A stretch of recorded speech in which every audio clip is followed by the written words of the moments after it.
Hello guys, എല്ലാവർക്കും സുഖാണോ? തൈപ്പൂയ ആയതുകൊണ്ട് ഞങ്ങൾ ഇവിടെ അടുത്തുള്ള നാടിപ്പാറ മുരുകൻ്റെ അമ്പലത്തിൽ പോയിട്ടോ. ഞങ്ങൾ പോയപ്പോഴത്തേക്കും അമ്മായി അമ്മൂമ്മയൊക്കെ അവിടെ എത്തിയിട്ടുണ്ടായിരുന്നു കേട്ടോ. കിച്ചു ഒതുങ്ങിയിരിക്കണേ ഇല്ല കേട്ടോ. അവൻ എന്നത്തെയും പോലെ ഓടും ചാടും ഒക്കെ ആയിരുന്നു കേട്ടോ അവിടെ. പിന്നെ അവിടെ നിറയെ കാവടികൾ നമുക്ക് എടുക്കാൻ വേണ്ടി നിരത്തി വെച്ചിട്ടുണ്ടായിരുന്നു കേട്ടോ. അവൻ അതൊക്കെ പോയിട്ട് പിടിച്ച് വലിക്കായിരുന്നു കേട്ടോ അവൻ്റെ പരിപാടി. ഞങ്ങളുടെ കുഞ്ഞിപ്പെണ്ണ് ആദ്യമായിട്ടാട്ടോ കാവടി എടുക്കണത്. കിച്ചു ആദ്യമായിട്ടാട്ടോ കാവടിയൊക്കെ എടുക്കണത്. പിന്നെ ഞങ്ങളെല്ലാവരും കാവടി എടുത്തു കേട്ടോ. അവിടുന്ന് ഒരാൾ നമുക്ക് കാവടികളൊക്കെ തരും കേട്ടോ. ഞങ്ങൾ കുഞ്ഞു കാവടികൾ നോക്കിയിട്ടാട്ടോ മേടിച്ചത്. കുഞ്ഞിപ്പെണ്ണിനും കിച്ചുവിനൊക്കെ കുഞ്ഞു കാവടിയായിരുന്നു കേട്ടോ.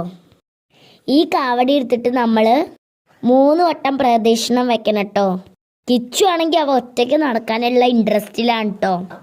കുഞ്ഞിപ്പെണ്ണാണെങ്കിൽ ആ കാവടിയിൽ കടിച്ചു വലിക്കുന്നു. അവൾക്ക് എന്തൊക്കെയാ ചെയ്യേണ്ടതെന്ന് അവൾക്ക് തന്നെ അറിയില്ല കേട്ടോ. അവൾക്ക് ആകെ ദേഷ്യം വന്നിരിക്കട്ടോ. അത് കഴിഞ്ഞിട്ട് കാവടി അവിടെ കൊടുക്കുമ്പോൾ നമ്മളുടെ തലയിൽ ഭസ്മൊക്കെ ഇട്ടിട്ട് മയിൽപ്പീലുകൊണ്ട് ഇങ്ങനെ കൊട്ടുട്ടോ. എന്തോ നമുക്കൊരു പോസിറ്റീവ് എനർജി കിട്ടിയൊരു ഇതാട്ടോ, ഫീലിങ്സ് ആട്ടോ അവിടെ. കാവടി എടുക്കലൊക്കെ കഴിഞ്ഞ് ഞങ്ങൾ പുറത്തേക്കൊക്കെ പോയി കുറച്ച് സാധനങ്ങളൊക്കെ മേടിച്ചു കിട്ടോ. പിന്നെ അവിടെ നാടൻ പാട്ടുണ്ടായിരുന്നു. ഞങ്ങൾ അവിടെ നിന്ന് 2-3 നാടൻ പാട്ടൊക്കെ കേട്ടു കിട്ടോ. അത് കഴിഞ്ഞപ്പോൾ ഞങ്ങളുടെ വണ്ടി വന്നപ്പോൾ ഞങ്ങൾ വേഗം അവിടെ നിന്ന് പോന്നു കേട്ടോ. അപ്പോൾ ഇന്നത്തെ വീഡിയോ ഇത്രയേ ഉള്ളൂ. ഇഷ്ടമായ ലൈക്ക് ചെയ്യണേ.